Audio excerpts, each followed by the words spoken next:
It really is an experience, and part of that experience is really just meeting the people one-to-one and just learning their story, why they came into the BEP to begin with, how they became blind, if it was something later in their life, and what their experience has been. It's fascinating. I mean, you're just assaulted with great information and answering questions you didn't know you needed to ask. Our SVA is always here for you folks. We're always an ear, and we're a big family. We try to bring people in and make them feel welcome and watch people grow. That's the greatest part of this whole thing. The trade show is just fantastic. You get to speak to the sales reps from various companies that we buy from. They have the products right there with them. There's nothing more exciting than seeing the plans that have been going on for months come to fruition and exceed your expectations. From the Business Enterprise Program, please welcome Randall Crosby, Linda Allison, and President of the Randolph-Sheppard Vendors of America, Scott Eggen. We hope you enjoy. Quite an amazing thing. It really is when you think about it, how we can get so many people together. Everybody's pulling towards one goal to make that Sagebrush event even better than what we had the last time. And it always is. We just continue to top ourselves. So it's quite amazing to me.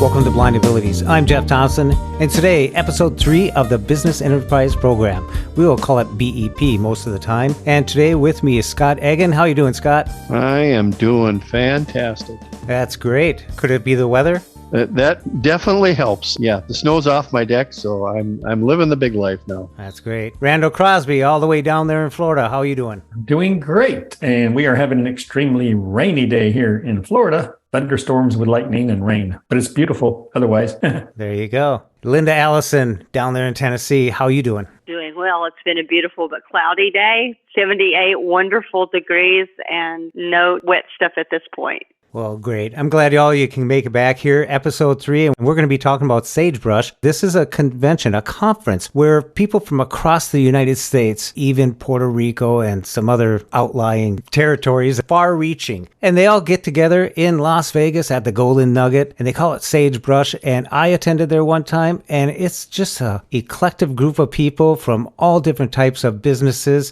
vendors, and even people who service these vending machines, offer these vending machines. So it's a very eclectic group of people there. And what we're going to be talking about today is why should you be going to Sagebrush and what it can do for you. I'm going to start out with Randall. Randall, this was your first time going to Sagebrush. Do you view that Sagebrush as an experience, not just a convention, and why? Yes, it really is an experience. And part of that experience is really just meeting the people one-to-one and just learning their story, why they came into the BEP to begin with, how they became blind, if it was something later in their life, and what their experience has been in this business program. And each one of us is very unique about that. You mentioned some of those outlying territories, and I was really taken by the 2 or 3 gentlemen that attended from Hawaii. I don't think I've ever really spoken to someone personally that lives in Hawaii, especially not as much as I did at the seminar. They shared a lot of insight about their businesses and how it's run, and I learned a lot from them. Just terrific people. I also enjoyed meeting 2 gentlemen who are on the state licensed agency part of it, which are the government agent folks who assist us and provide us business insight into our program. And these 2 gentlemen lived in Michigan, and it was just really interesting to be able to sit and talk with them on an equal playing field or level, just over a cup of coffee between meetings and things like that. Now, Randall,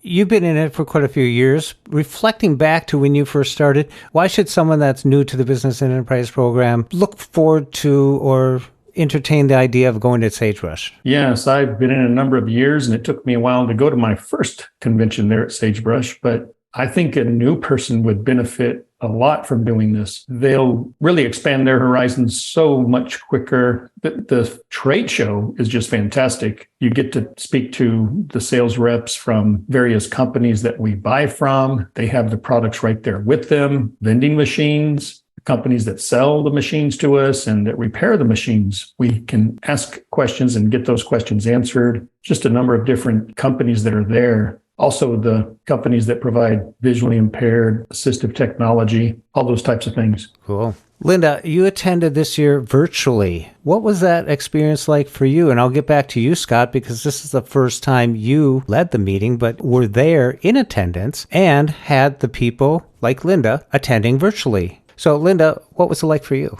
It's a great experience. The information is invaluable, and you feel like you're there, but of course, I've never attended in person. I've attended virtually twice since it's been done that way, and when it's been available on ACB radio. But the whole hybrid experience, that was kind of cool because you're hearing the people that are in person, and of course, you feel like you're sitting next to Scott when he's talking, and Randall, and hearing people that you know from the program. So it's kind of cool, but you're still kind of going, I want to be there. Because it's, you can just feel the enthusiasm and the excitement from the whole in-person. There's some kind of like a power surge. I don't know how the other people who were listening felt about it, but I know it was something I thought was rather palpable, even virtually, because there's just an energy and a presence. Scott, would you feel it's a success that the virtual is coinciding with the in-person? Yes, I do. Of course, we'd love to have people there in person to take things in, but if for whatever reason you can't make it or you want to dip your toe in the water or whatever the case may be, it is an incredible medium to tie yourself into this. And just to dovetail a little bit on what Linda was saying, I received a call from another operator who told me, he said, man, the energy that was coming out of the conference could just be felt through the wavelengths. He said it was just incredible. And I would have loved to have been there, but situations that they were, he couldn't do it. But he said, man, I don't know what it was about the energy level, but he said it was just on a new level he had never experienced before. And that was great. And I will say it's so interesting to be giving a presentation or have someone else be giving a presentation and you're kind of taking questions. And, we've got a question from our online people. It's like, oh gosh. Because I'm not looking at them. So at the moment, I'm not thinking about them. It's like, oh yeah, there's people out here in space waiting to ask questions as well. So it is a unique challenge. It's very cool. And I would assume we're going to do it again in the future because it opens up some doors that maybe couldn't be opened before. So yeah, it's quite amazing. So Linda, did you feel that the information that was provided at Sagebrush was timely and relevant? I do. It hits all generations. I mean, there's everything presented from new products and services and employee retention and retirement options, insurance. Oh my goodness. Just everything that you can imagine that in the big snowball called self-employment. Then you've got all of these wonderful two-legged encyclopedias of experience roaming around that can answer questions that you didn't even know you wanted to ask. It's really cool just hearing all the different perspectives and all the levels of experience. I mean, Randall's got a repertoire that is quite amazing, and Scott is self-explanatory. I mean, it's just too cool. I feel stupid because I cannot articulate what I'm trying to say adequately. But there's so much information present that you couldn't process all of it unless you're some kind of superhuman computer, Android, AI person. It's fascinating. I mean, you're just assaulted with great information and answering questions you didn't know you needed to ask. And that's what makes it great because it makes you think. Scott, were there any other activities that you partook in other than the conference itself? There always is. Certainly, we have a few things going on. This year, we did team up with USBGA, the U.S. Blind Golf Association. So we did have a clinic, which we actually went to a Top Golf in Las Vegas and had our clinic there on the Friday morning of that week. Very cool, unique experience. We also, on Monday, thanks to Randall and some of his hard work, we had a walk to start off the week, and we just took a walk to a container park in near downtown Las Vegas, and it was a beautiful day. Sun was shining. It was just a great day to be outside and show people that blind people do things besides just vending machines. So I'm a little envious of my friend Randall over here. He's done something I've threatened to do for many years, and I haven't had the courage to do it yet, but he did do a zip line, and I'm looking forward to getting up there next year. He's put a spur in my saddle. Randall, you did the zip line right there on Fremont Street. Yes, and Scott's going to join us the next time. And I think we'll put him right up at the front of the line. After all, he's the president, so I think that's appropriate. A group of us, I did not initiate this, but a couple of the other vendors started talking about wanting to go on the zip line, and we talked it up for a couple of days. And one evening after dinner, it was about 5 of us, actually, of us who are the blind business owners or operators there, all agreed to go. And also what's really awesome, I think, a lady who was one of our trade show people, one of our providers of products, she joined us. She spontaneously said she was going to do the zip line to our group in just conversation. And we absolutely said, so are we, let's go together. So I thought that was really neat to join with her on that. Scott, what was the most unique business that you heard at this conference? Well, 2 I'm going to highlight. The first one was intriguing to me because the gentleman actually owns the only working bar in the business enterprise program. I thought just the ramifications of that were very fascinating to me. And I know the state of Alaska is working on a project where they will be providing childcare. And that would be an operator's business, would be running this childcare center. That's fascinating. So there was a couple of unique businesses that I came across that still fascinate me to this day. Also fascinating to me, there was a panel discussion about food trucks, and food trucks have become more prominent sort of as a competition for us on our sites. And this particular gentleman that spoke about them was pretty fascinating. He, for the past several years, has developed a complete program for his state, and they have several food truck operators who are blind, and it's a full program they're doing there. Again, that is a fascinating business as well. Very fascinating. Linda, what motivated you, or was there anybody that motivated you this year about the conference? Basically, involvement in the planning of it. There's nothing more exciting than seeing or hearing, in this case, the plans that have been going on for months come to fruition and exceed your expectations for the event being planned. I've been interested in Sagebrush for years and have not had the privilege yet of being there in person. And I love being involved with the whole process because it's just neat to hear these guys, the things they come up with, the ideas for topics and panel discussions. And I'm with Randall. That was one of my favorite presentations, was the whole food truck deal, and the guy from Washington State. Yeah, the existence of Sagebrush, I guess, was my motivation. It's been such a neat part of my year, and I'm hoping next year to actually be there in person to experience the full deal. There you go. What Linda is talking about made me think about the same types of things as well. Being chair of the Sagebrush Committee for a number of years. First, I landed on the Sagebrush Committee, and Dan knew I had some experience putting things together. And it wasn't too long I was on it, and Dan asked me to take up the chairman. And I thought, wow, this is going to be a challenge. But like Linda, it's so interesting to me how we'll have a Sagebrush convention. In my case, I'm usually pretty tapped. I'm pretty tired. But yet there's still that energy flowing in me. And it's so fun to start with this clean slate and think, what could we do to even match what we just did? And somehow, every year, things are built from the ground up. And it's just a cool experience to see everything come into place and to actually convert to real action. And you get to the show and bang, we're off and running. And it's quite an experience when you think about it, how you kind of like come from the ground level and things get laid out and you come in with a plan and you execute that plan and everything works out. It's quite an amazing thing. It really is when you think about it, how we can get so many people together. Everybody's pulling towards one goal to make that Sagebrush event even better than what we had the last time. Yeah, it always is. We just continue to top ourselves. So it's quite amazing to me.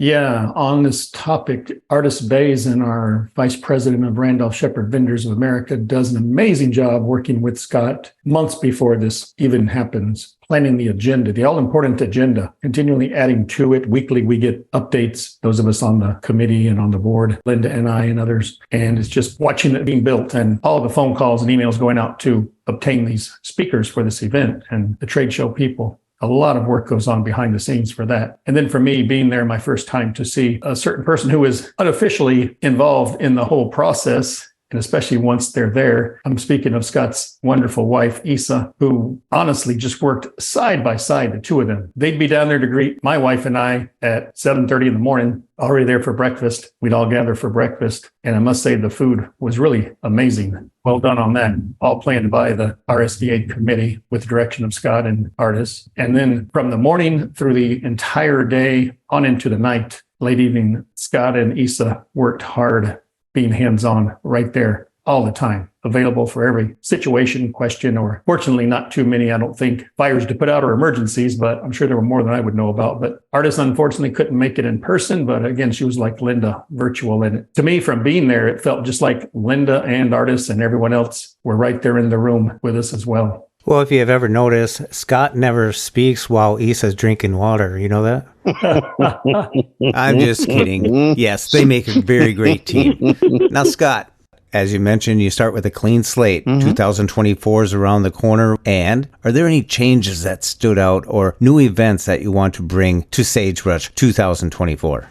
Yeah, there's already a number of things in the works. One of the things, and we'll be talking about that, we'll be having a summer convention plan, and also we'll be talking a little bit about Sagebrush because there's already some things happening. We are looking at doing some things for the youth. So important to bring young people into this program. I mean, there's a number of us who have been around for a while, and those young folks, we need somebody behind us to pick up the torch. So I've got some plans, a lot of plans for some things we could do for those folks. What else am I looking at? Just kind of redoing the whole week, how we lay out the week, maybe move our trade show to another day, allowing us to do some other activities. Looking forward to a bigger and better auction. We had a fabulous auction this year. And I've got some folks who want to join in and really put this auction in high gear. And it's so exciting. Just, I can't believe where we've come from and where we're headed to with this whole auction thing. So there's lots already in the hopper that we're looking at for next year. And next year, the same time in February? Roughly the same time in February. I'm still waiting to sign the final contract. But yeah, we'll try to get in around that same time. And I will tell you, we're going to try and stay away from the Super Bowl weekend. That is in Las Vegas this year. And you don't want to be anywhere near Las Vegas if you're not there for the Super Bowl. So we'll try and stay away from that. But otherwise, yes, we will be back there next year. And for us Northerners, it's always a week you can look forward to leaving the big jacket at home. The weather's always so much better there. So that's always a great treat as well. Yeah, that's a big thing in Minnesota. Just now, we just put the big jackets away. We got the small socks on and shorts. That's true. The major thing is seeing if you still fit into all that stuff. Right. Hibernation can be fun. We've left any lingering questions or you're curious about anything, feel free to send me an email. My email is S as in Sam, V as in Victor, S as in Sam, Vend, V-E-N-D, so SVS Vend at yahoo.com. And certainly I can answer questions that way. If you're thinking about checking into your state program or your business enterprise program, I certainly can be a resource to help you figure out who to reach out to if that's the case as well. So always happy to help. And RSVA is always here for you folks if you're thinking about any kind of that stuff. We're always an ear and we're a big family. We try to bring people in and make them feel welcome and watch people grow. That's the greatest part of this whole thing. So yeah, thank you so much. Exciting stuff. Stay tuned to the next episode when we talk to some newer members to the Business Enterprise Program as they've just begun to get their feet wet. Scott, Randall, Linda, thank you very much for another exciting episode. Be sure to contact your vocational rehab, your state agency for the blind, and find out more about the Business Enterprise Program. And to find out more about the Randolph-Sheppard Vendors of America, check out the links in the show notes. I want to thank you for listening, and until next time, bye-bye. When we share what we see through each other's eyes, we can then begin to bridge the gap between the limited expectations and the realities of blind abilities.